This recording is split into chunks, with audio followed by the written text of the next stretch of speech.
ప్రకాష్ గారికి సార్ నమస్తే. నమస్తే సార్, మొత్తానికి బీసీ బంద్ అది గత 10 రోజులుగా కూడా ఏదైతే హైకోర్టు సుప్రీంకోర్టు ఈ నేపథ్యంలో ఇవాళ బీసీ బంద్ అయితే సంపూర్ణంగా విజయవంతమైంది సార్. అఖిలపక్ష బంద్ లాగా దీన్ని చూడొచ్చా?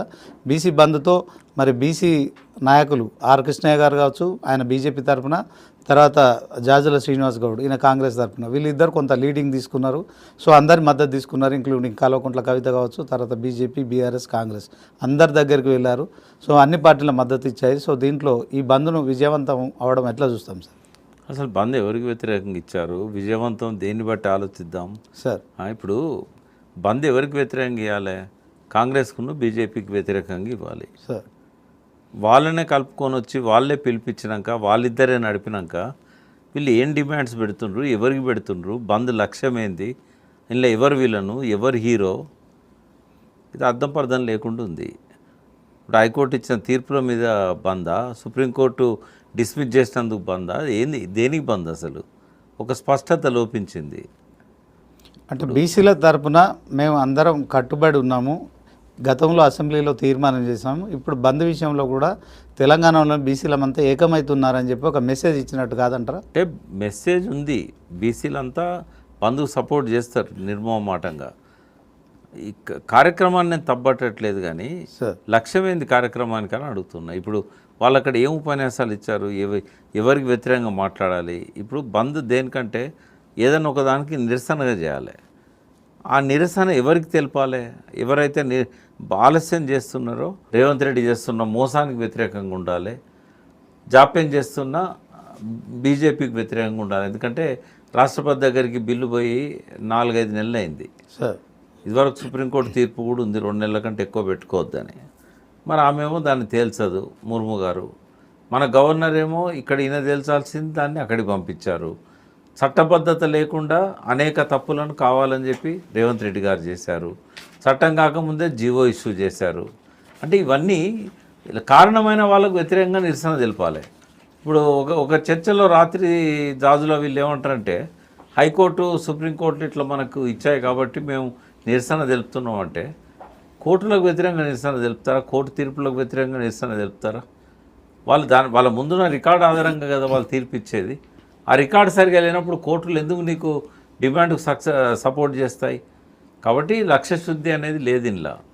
ఏదో మేము వెనుకబడిపోతామేమో, బీసీలుగా మేమందరం ఒక్కటిగా ఉన్నామని చూపెట్టే తపన కనబడుతున్నది. ఆ మేరకు దాన్ని వెల్కమ్ చేద్దాం. బంద్ సక్సెస్ అయితే కూడా వాళ్ళని అభినందించుదాం. కానీ బంద్కు లక్ష్యం ఉండాలి. ఎవరికి వ్యతిరేకంగా నిరసన తెలుపుతుండ్రు, దాన్ని ఎక్స్పోజ్ చేయాలి. ఎవరి దగ్గర డిమాండ్లు సాధించుకోవాలనుకుంటాను, ఆ డిమాండ్లు ఎవరి ముందు పెడుతున్నారు, తర్వాత ఇవాళ ఎవరికి వ్యతిరేకంగా నినాదాలు ఇస్తున్నారు. బీసీల ఐక్యత బాగానే ఉంది, కానీ బీసీల డిమాండ్ సక్సెస్ కావాలంటే నీకు ఆ లక్ష్యం లేకపోతే ఉపయోగం ఏమున్నది? వీళ్ళే మళ్ళీ ఆ ప్రభుత్వాలను ఆ పార్టీలను ఎత్తి పెడుతున్నారు. ఇప్పుడు నువ్వు కాంగ్రెసే మోసం చేస్తున్నదనే విషయాన్ని వాళ్ళు అర్థం చేసుకోలేకపోతే ఎట్లా సార్? అంటే ఆ లక్ష్యశుద్ధి అనేది లోపించింది. బంద్ విజయవంతమైనా కూడా లక్ష్యశుద్ధి అనేది లోపించడం అనేది దానివల్ల ఉపయోగం ఏముండదు, నిష్ఫలమే. సార్, అంటే బీజేపీ కాంగ్రెస్ 2 పార్టీలు కూడా జాతీయ స్థాయిలో ఒకరికొకరికి పోటీ పడుతుంటారు సార్. దీంట్లో బీసీ అంశం అనేది ఇప్పుడు ఓవరాల్గా కాంగ్రెస్ ఏమో మేము చిత్తశుద్ధితో ఉన్నాం, 42% బీసీ రిజర్వేషన్లు ఇచ్చి తీరుతామంటున్నారు. అసెంబ్లీలో తీర్మానం కావచ్చు, క్యాబినెట్లో ఆర్డినెన్స్ కావచ్చు, వీటన్నిటిని చేసి కూడా 9 జీవో విడుదల చేసినాము. సో అయినప్పటికీ కూడా ఎవరో మాధవరెడ్డి అనే వ్యక్తి కోర్టును ఆశ్రయించారు. సో దాని కారణంగా ఆగిపోయింది. అయినప్పటికీ కూడా మళ్ళొకసారి మేము సుప్రీంకోర్టు తలుపు తట్టామని చెప్పి చెప్పుకునే కార్యక్రమంలో దీంట్లో బీజేపీని దోషిగా చూడొచ్చు అంటారా, కాంగ్రెస్ను దోషిగా చూడొచ్చు అంటారా? మాధవరెడ్డిని ఎవరు పంపారు? తర్వాత మాధవరెడ్డి లాంటి వాళ్ళు 100 మంది పిటిషన్లు ఇచ్చినా కూడా కోర్టులు పట్టించుకోని పరిస్థితి ఎందుకు లేదు? అంటే నీ జీవోయే ఇల్లీగలే, నువ్వు చట్టమే లేదా. జీవో ఇస్తే ఆ చట్టం అయినాక జీవో ఇస్తే నడుస్తుంది.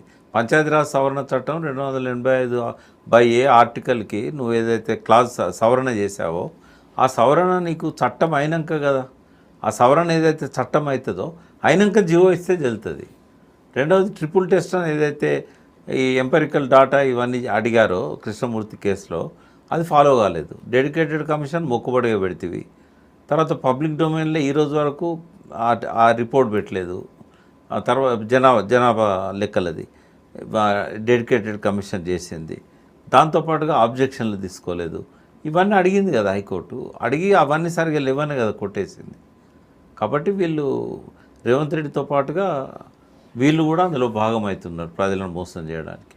కృష్ణయ్య గారు అడగాలి కదా డైరెక్ట్ కాంగ్రెస్ను, ఆయన బీజేపీ ఎంపీ. మీరు అసలు మోడీ దగ్గరికి వస్తలేరు, ప్రధానమంత్రిని అడుగుతలేరు, రాష్ట్రపతిని అడుగుతలేరు, ఎంపీల సపోర్ట్ తీసుకోవట్లేదు. ఇది మీరు డ్రామా చేస్తున్నారని చెప్పి రేవంత్ రెడ్డి పైన ఎందుకైనా మాట్లాడాడు. కాబట్టి బీసీలు మోసపోతూనే ఉన్నారు, బీసీలలో కూడా మోసం చేసే వాళ్ళు తయారవుతూనే ఉన్నారు. అంటే ఇది దీనికి బీసీల 42% రిజర్వేషన్ విషయంలో మరి ఇది ఎట్లా సాధికారం అవుతుంది? దానికి వేరే ఆప్షన్స్ లేవు. రాజ్యాంగ సవరణ చేయాల్సిందే, షెడ్యూల్ 9లో చేర్చాలి దాన్ని. అది చేయనంత వరకు కాదు. అది ఆ ఒక్క విషయాన్ని పక్కకు పెట్టి అన్నీ చేస్తున్నారు. అంటే ఇప్పుడు ఆర్ కృష్ణ లాంటి వాళ్ళు ముందుకు వచ్చారు, సరే ఆయన బీజేపీ ఎంపీగా ఉన్నారు, సో ఆయన లీడ్ తీసుకుంటారంటారా? ఇవాళ బంద్ సక్సెస్ అయింది కనుక ఆయనకు ఆ బాధ్యత పెరిగిందంటారా? నేను అనేది ఏంటంటే ఆయన లీడ్ తీసుకుంటే కాదనే వాళ్ళు ఎవరు లేరు. ఎందుకంటే బీసీలలో క్రెడిబుల్ లీడర్ ఆయనే. కాకపోతే రాజకీయంగా ఆలోచించలేదు, రాజకీయ పార్టీ పెట్టాలనుకోలేదు. కానీ ఆయనే ఒకవేళ కనుక లీడ్ తీసుకుంటే రేవంత్ రెడ్డిని డిమాండ్ చేయాలి కదా, మీరు ఎంపీలను తీసుకొని రండి, మేము ఉంటాం, మేము సపోర్ట్ ఇస్తాం, మేము కూడా వచ్చి మోడీ గారిని అడుగుతాం, పార్లమెంట్లో ఎందుకు పెట్టకూడదు, ఎందుకు సవరణ చేయకూడదు అని అడగాలి కదా. అవును, రేవంత్ రెడ్డి క్లీన్ హ్యాండ్స్తో లేడు కదా, చిత్తశుద్ధితో లేడు ఆయన. రాహుల్ గాంధీ అన్నంత మాత్రం అవుతుందా? ఇక్కడ ముఖ్యమంత్రి అమలు చేయనప్పుడు ఎట్లయితుంది? కాబట్టి ఒక స్టెప్ బై స్టెప్ పద్ధతి ప్రకారం పోతే అవుతుంది.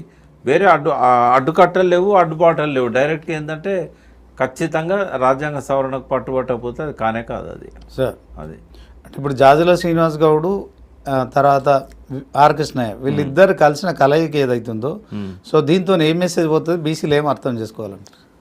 బీసీలల్లో ఐక్యత ఉన్నది అనేది ఒకటి రుజువు అవుతుంది. సార్ కానీ బీసీలల్లో దేనికోసం పోరాడాలనే చిత్తశుద్ధి కనబడతలేదు అనేది కూడా అర్థమవుతుంది. సార్ ఎవరికి వ్యతిరేకంగా చేయాలి, ఎవరిని డిమాండ్ చేయాలి.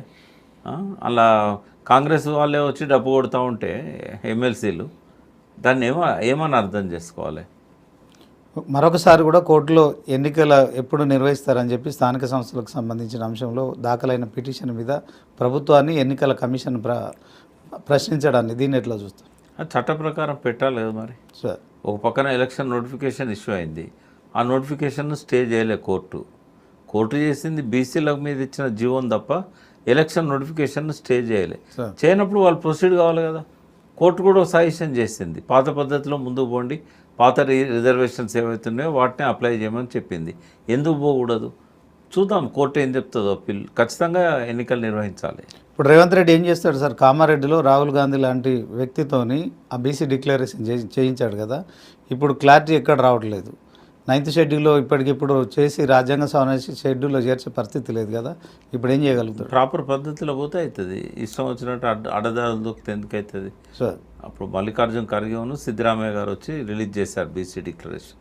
కామారెడ్డి మీటింగ్ ఎన్నికలప్పుడు దాన్ని కన్ఫర్మ్ చేస్తూ ఈయన మాట్లాడాడు రాహుల్ గాంధీ. బట్ ఏది ఎట్లున్నా కూడా నీకు రాజ్యాంగ సవరణ కావాలంటే పార్లమెంటుకు బిల్ రావాలి. పార్లమెంటుకు బిల్ రావాలంటే మోడీ గారు దాన్ని నిర్ణయించాలి. మోడీ గారిని కలవడానికి ఎంపీలందరినీ అపోజిషన్ పార్టీలను తీసుకొని పోవాలి. మరి నా ప్రయత్నమే చేస్తలేడు కదా, ఇంకా జీరో దగ్గరనే ఉన్నాడు. ఇంకా కనీసం మోడీ దగ్గరికి ఒకసారి పోయినట్టయితే 20% పోయినట్టు. ఆయన ఎఫర్ట్సే పెడతలేడు కదా, పెట్టనప్పుడు ఎట్లయితుంది? ఎన్ని నిరసనలు తెలిపినా కూడా కాదు అది.